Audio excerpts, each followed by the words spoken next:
Now, a 74-year-old woman is in jail tonight. She is accused of conspiring to murder a victim of child molestation. They believe her son orchestrated it all from jail. Now, new details into how it all surfaced are coming to light. News 10's Rondrell Moore has been working the story all day. He's learning more about a failed murder plot unfolding. In tonight's top story, he explains how this bizarre case is a first for Clay County investigators. Rondrell? Right, Mark and Patrice. Earlier today, I spoke with Sheriff Mike Heaton. He says this just isn't something they've ever had to deal with before, but they believe their case evidence is rock solid. When you see this 74-year-old woman, your first thoughts probably wouldn't be murder for hire, but he's saying he has the evidence to prove it. The family's going to be upset. Nobody wants to think their mother, grandmother, somebody in the community would be devious enough to try to cook up a scheme to kill a child. But that's what, in fact, has happened here. He says it all started with her son, Dale Murphy. He was arrested and charged with child molestation in December. Because his charges are a Class A felony, we know the victim is under the age of 14. Now he's awaiting trial in jail.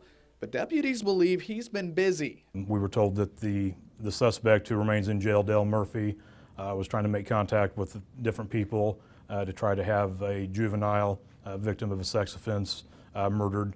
So they wouldn't be able to testify against him in court. Allegedly offering thousands to do it. They say he did much of the work through his mother, Barbara. Meanwhile, the man they went directly to police, but they didn't bust him right away. They used that witness to keep the story moving, collecting evidence and phone calls, building a case. Now, Dale will most likely add another felony charge to his resume, conspiracy to commit murder.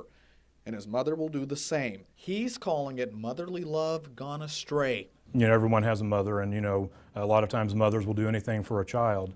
But when it comes to actually trying to facilitate a murder of a juvenile, you know, that definitely goes over the line. And some new information to share right now. Deputies tell us that they believe the Murphys approached yet another person and offered them the exact same amount to carry out the murder.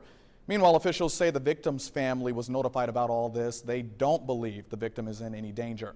I spoke with members of Murphy's family earlier today. They expressed the desire to speak out on Barbara's behalf. We do hope to have the reaction in the coming days.